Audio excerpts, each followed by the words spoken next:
Thank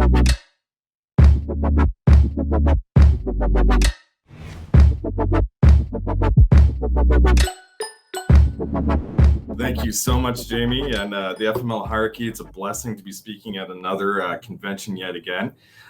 Today, I'm actually going to be talking about shifting mindset by creating a team environment. So, talking a little bit more about mindset. Mindset is the key to success, in my opinion. Before I really jump into it, just a brief introduction. So, yeah, we had a couple babies. So I'm a proud husband and father of two beautiful children. So we got the $1 million family, a daughter and a son. And, we've been very fortunate to work with absolutely amazing people in our agency. So we promoted a few executive directors and we got multiple ring earners on the team. But enough about me. Let's get into mindset. So understanding the difference in mindset can be the difference between you leading a team of leaders or chasing undercover agents. And mindset is the key to those having the belief. Oh, where'd it go? Perfect. Sorry about that. Mindset is the key to those having the belief and confidence in what they're doing versus those that allow their insecurities and thoughts to hold them back.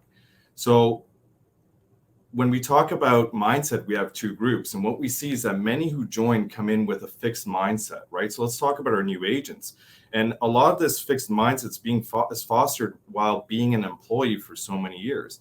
So what we see in a fixed mindset, a typical agent, is that people with a fixed mindset, they believe that individual traits cannot change no matter how much effort they put in. And they're most likely to believe that their intelligence and talent are static.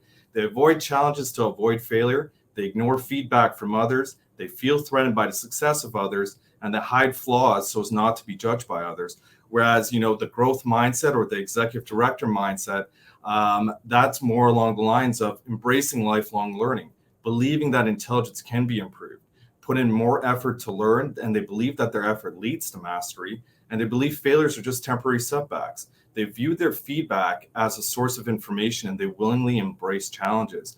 They view other success as a source of inspiration, and they view feedback as an opportunity to learn.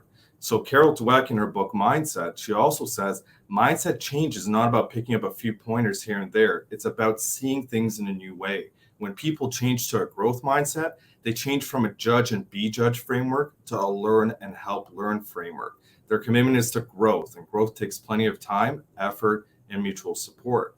And looking at a timeline of an employee or a fixed mindset timeline, what we see is that, somebody who typically has this mindset, they join Experior, they say all the right things, they show their excitement, they immediately enroll for their licensing course, they may jump onto some field training, they may attend some company or hierarchy trainings, then they get licensed.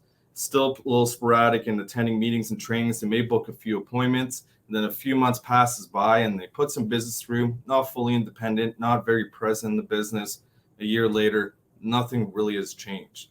Now we swap over to the growth mindset, or the executive director mindset, as we like to call it. They join Experior, say all the right things, show excitement, and that carries them into field training. So they enroll in their licensing course, they book appointments, they go through their field training, they attend all the scheduled trainings and company events.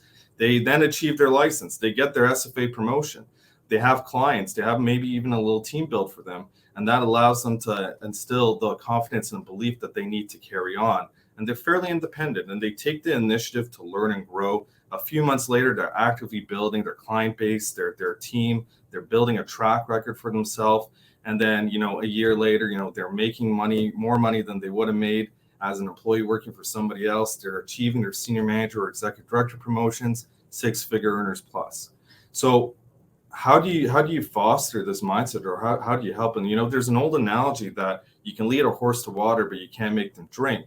So what I recommend is that you focus on what you can control as a leader, not what you can't. You can control participation or attendance in events, or participation and attendance at team trainings when it comes to the agents you bring on. The speed of that agent or their willingness to learn, fairly summed up in the 3 A's: attitude, aptitude, and action. But what you can control is your team environment, your aptitude, attitude, and action as a leader.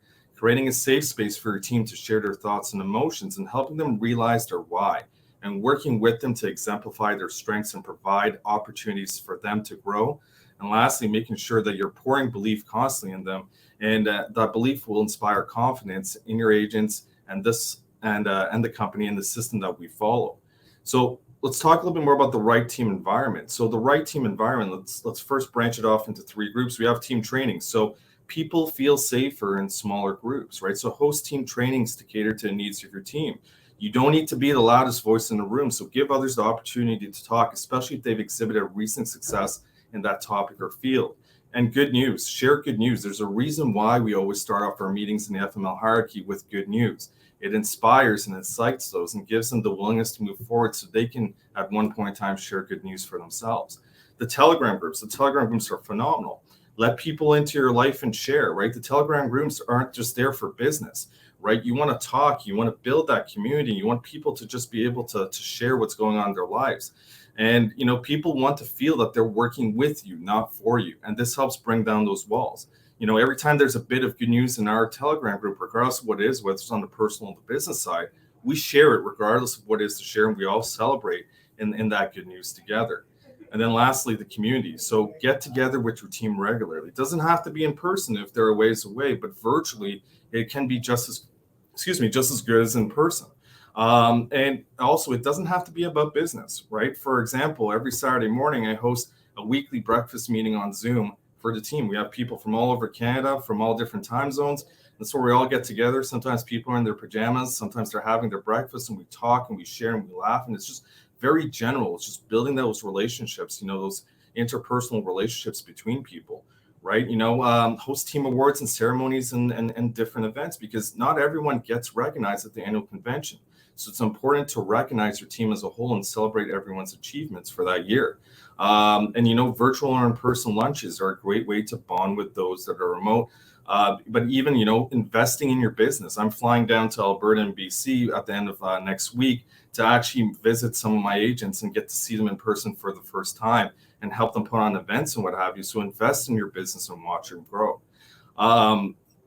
So to sum it all up here, guys, people join for the opportunity and they stay for the community. And, creating that community feel, the right team environment can make all the difference in someone's mindset and their ability to shift from that agent mindset to that executive director mindset.